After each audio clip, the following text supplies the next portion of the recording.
গণহত্যাকারী fascist হাসিনাকে আমরা 5 August এই দেশ থেকে উচ্ছেদ করেছি, এই দেশ থেকে আমরা তাড়িয়েছি। কিন্তু বন্ধুগণ, আমাদের লড়াই এখনো শেষ হয়ে যায়নি, আমাদের লড়াই জারি রয়েছে। আমাদের লড়াই সেই সমাজের জন্য, সেই পক্ষে জারি রয়েছে যে সমাজে গণ অভ্যুত্থানের কয়েক মাস পরই এইভাবে নারী ও শিশুদের উপর ধর্ষণ, নিপীড়ন, নির্যাতনের প্রতিবাদে আমাদের প্রেস ক্লাবের সামনে দাঁড়াতে হবে না।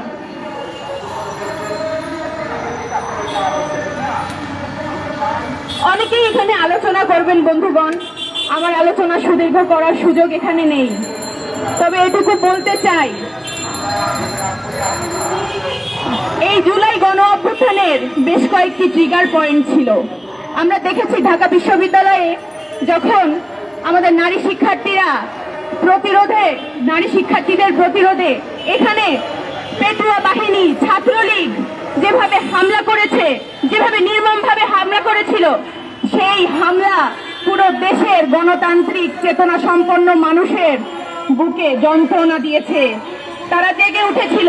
একইভাবে আমরা দেখি জাহাঙ্গীরনগর বিশ্ববিদ্যালয়ের একজন শিক্ষার্থী হিসেবে আমি দেখেছি সেখানে আন্দোলনরত শিক্ষার্থীদের মিছিলের উপর পেটুয়া বাহিনী, ছাত্রলীগ কিভাবে হামলা করেছে, এবং সেই হামলায় তার পরবর্তীতে ভিসির বাসভবনে তারা আটক করে রাখা হয় এবং তাদেরকে হামলা করার পায়তারা শুরু করে। সেইখানে এক নারী শিক্ষার্থীর ফেসবুক লাইভে আমরা দেখতে পেয়েছি কিভাবে এইখানে ভয়ঙ্কর ভাবে তাদেরকে সেখানে বন্ধ করে নির্যাতন চালানো হচ্ছিল। এবং সেই ফেসবুক লাইভ দেখে আমি দেখেছি আবাসিক হলগুলো থেকে কাতারে কাতারে এখানে শিক্ষার্থীরা নেমে এসেছে তাদের উদ্ধারে এবং তাদের পাশে দাঁড়িয়েছে, তাদের সংগ্রামে, তাদের আন্দোলনে অংশগ্রহণ করেছে।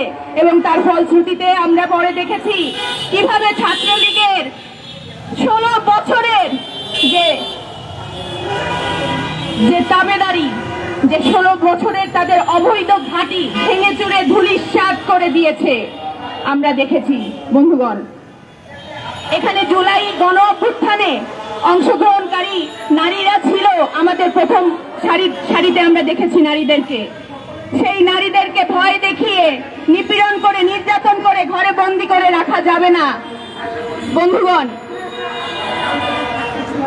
যে কোনো নারীর প্রতি যে কোনো সহিংসতা বাংলাদেশের জনগণ কখনো মেনে নেয়নি, কখনো মেনে নেবে না।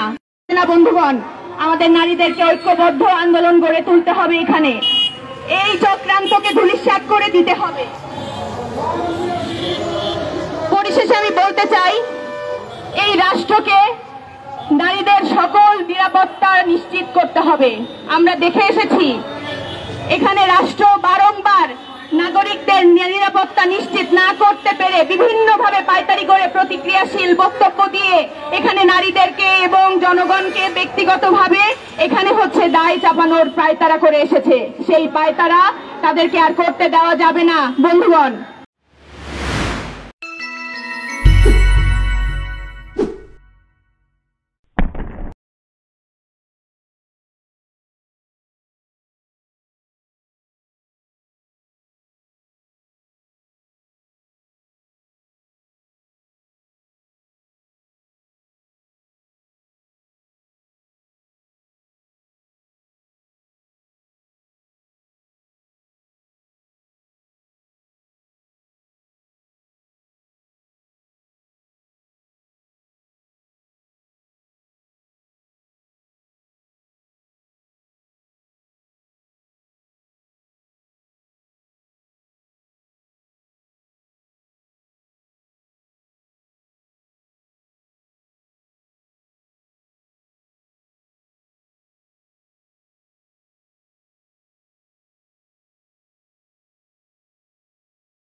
আমরা দেখছি সারা দেশে গুম খুন ছিনতাই সহ বিশেষ করে নারীদের নির্যাতন এবং ধর্ষণের মাত্রা বেড়ে গিয়েছে।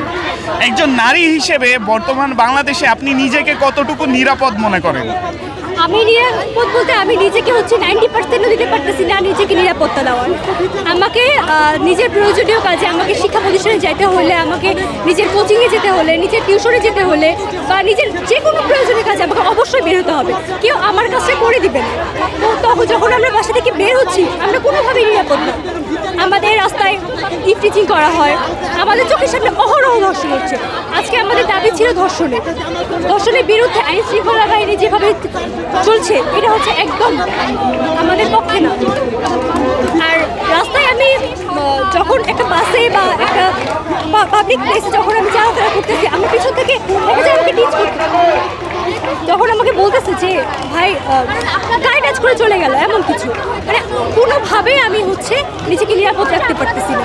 তো আমরা চাই যে এই ধর্ষক, এই পুরুষ নামে কুলাঙ্গা মানুষদের বিচার হোক, তাদের সুষ্ঠু বিচার চাই আমরা। আর আমার যে বোনরা দূষিত হয়েছে তাদের সুষ্ঠু বিচার যেন হয়, আমরা নিজেরা তাদের নিজের প্রশান্তি পাই। আচ্ছা, আরেকটি প্রশ্ন আমি রাখবো, আর সরকারের কি কি গাফিলতি? মিডিয়ার বাইরে একটু চাপেন তো ভাই, গাড়িটা ঢুকামু।